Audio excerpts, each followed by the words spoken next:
هذا ما تقريبا وحكوسبنا هاي ديان كشاو وقياستي لواتني كيلومتر جرا دegmada Sallaqsi ee gobolka Hiiraan halkan waa deegaan ayaa shabaab in badan muddo ay u ahayd fariisin isla markaana ay u yaalaan xarumo muhiim ah deegaanka shaw oo kaliya mataga ciidamada kumaandoska danbe la socdo waxay tageen deegaanka Dar es Salaam iyo deegaano hoostaga deegaankan deegaanka shaw oo ahaa goobtan hadda ku suganahay waxaa ku yaalay goobo isugu jira xarumo talisu ah argagixisada arxanka daran al-shabaab goobo ay ku khaldaan dhalinyarada da'da yar iyo dadka deegaanka haweenka iyo weliba dadka ku dhaqan deegaankan waxaa kaloo ku taalay goobo caafimaad isla markaana waxaa ku taalay goobo ay ka diyaariyaan qaraxyada iyo waxyaabaha ay rabaan inay u maleegaan dadka shacabka ah waayahay shilaawe howlgal ayaad halkaasi u tagteen ilaa hadda ma jira iska hor imaad idin dhex maray al-shabaab iyo idinka argagixisada al-shabaab oo aan awood badan lahayn isla markaana ay uga hortagto dadka quwadda ciidamadan kumaandoska danbe xoogga dadka Soomaaliyeed hal meel isku dayay inay uga hortagaan waxaa looga dilay 3 waxaana laga burburiyay oo al-shabaab rabeen inay ku dhibaateeyaan dadka shacabka ah argagixisada al-shabaab ayaa waxay halkan u ahayd goobo istiraatiiji ah oo weliba ay u taalo bar control maadaama deegaankan haddii asagu duukastiga dadkeena dhegeysanayeen waa deegaan isku xidha oo bara ay ka dhigteen gobol Hiiraan shabeellaha dhexe Banaadir socodka waxaad arkaysaa buur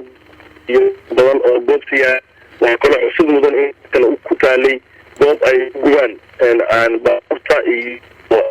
dadka mardida gaadiidka ka ay ku qabanay oo ila shan arkay baabuur iyo weli mootooyinka nooca saddex lugooleyda ah beeraha ama waxyaabaha dadka uga qaataan mootooyinka laba lugooleyda ah iyo agab badan oo yaalay oo al-shabaab isu gubeen dadka shacabka ah waxaa kaloo ku yaalay goobo ay galeen ciidamadu ay baadhis ka sameynayeen goobo lagu diyaariyo goobaha qaraxyada miinooyinka nooca ay ku aasaan iyo weliba noocyada geedaha saaraan ee soo duubo loo yaqaano waxaa ku taalo kale waa goobo istiraatiiji ah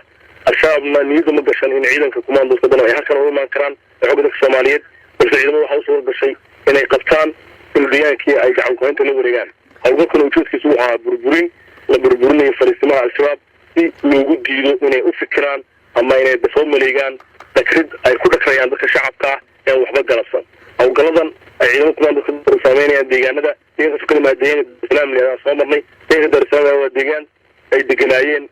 waaliga wilaayada waxa u yaqaanaan oo madaxda soo khaldan dhalinyarada ay iskala khaldan ku shubayaan goobaha iyagu deganaayeen burburinaya lagu sameeyay isla markaana waxa laga soo qaaday agabyo kala duwan oo qayb ka ahayd waxyaabihii daruusta ahaa ay ku khaldayeen kana been sheegayeen diinta islaamka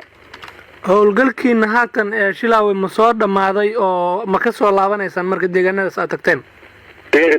taas waxaa mas'uuliyadda liibaan saraakiisha hogaaminaysa balse haad ku hadlayo waxa ku suganahay deegaanka shaw ee gobolka Hiiraan waayahay deegaankan ma waxaad ku tagteen socdaal dhanka lugta ama diyaarada idin geeyay ciidamadu waxay ka ambabaxeen oo ka dhaqaaqeen fariisimaha ay ku leeyihiin gobolada Banaadir iyo weliba shabeellaha dhexe ciidamadu ma aha kuwa diyaarada ku socda waa kuwa infantry iyo gaadiidka nooca gaashaamo loo yaqaano wata waana safar socdaal dhulka ah oo ku mariyeen deegaanada Gamboole fiidow kaliya shiinaha ilaa iyo laga gaarayo shaw iyo Sallaqsi iyo area waana ciidamadu ma aha kuwa haddana u iftiimiyo dadka shacabka ee dhegeysanaya ma aha diyaarado ciid balse waa iyo weliba gaadiidka gaashaaman ku socday labadaba waayahay shilaaw saan ognahay ma sahlana in laga baxo xamar ee la tago Hiiraan waxaan ognahay in ay jiraan haddii argagixisadu aysan lahayn awood ay ugu babacrigaan ciidanka miinooyin iyo wax lamida wax jidgooye ah oo aad kala kulanteen ma jiraan haddaan u istiimiyo liibaan waa sax shacabkeena dhegeysanaya qaar badan oo maskaxdooda ka dhex guuxaysaa jira tinka ah in ay halkaa noqoto insha Allah waxaan soo bandhigi doonaa muuqaalo annagoo goobihii ka soo tegayna dhacdooyinkiisa ahaayeen ciidamadu waxay ku baxeen lug waxaana lagu al-shabaab ma aha quwad ciidan ama ka hortagi karto ciidamada balse dadku waxay ku haystaan been iyo dhibaateyn iyo weliba inay dadka xadaan ciidamadan ma ka hormaan karaan quwad ciidan ka hortagaan male ciidanka xoogga dadka Soomaaliyeed balse beenta ay ku haystaan waxa istiiminta in istiimiyo in al-shabaab waqtigooda dhamaaday ciidamaduna meel kasta ay gabaad ka dhisan al-shabaab looga daba tegi doono tanaana cadeen waa iyo weliba midab howlgalo badan oo laga sameeyey shabeellaha hoose jubbada hoose baay iyo bokool iyo weliba gaduud oo arkaysa in ciidamadu ay soconayeen dhammaan waxay u cadaynaysaa in al-shabaab gobolkooda dhacay ciidamaduna ay yihiin kuwo godadka iyo goobaha ay ku gabanayeen kasoo bixinaya ma jira wax miinooyina oo aad wadooyinka ama iska bixiseen ama aad qabsan kala kulanteen way jiraan waxaan ka bixinay dhowr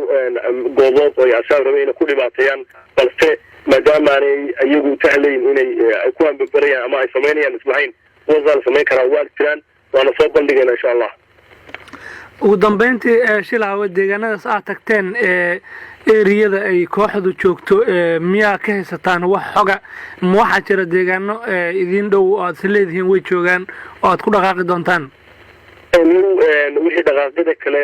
saraakiisha hogaaminaysa howlgalka iyo qorshadu yahay waa sharciidan balse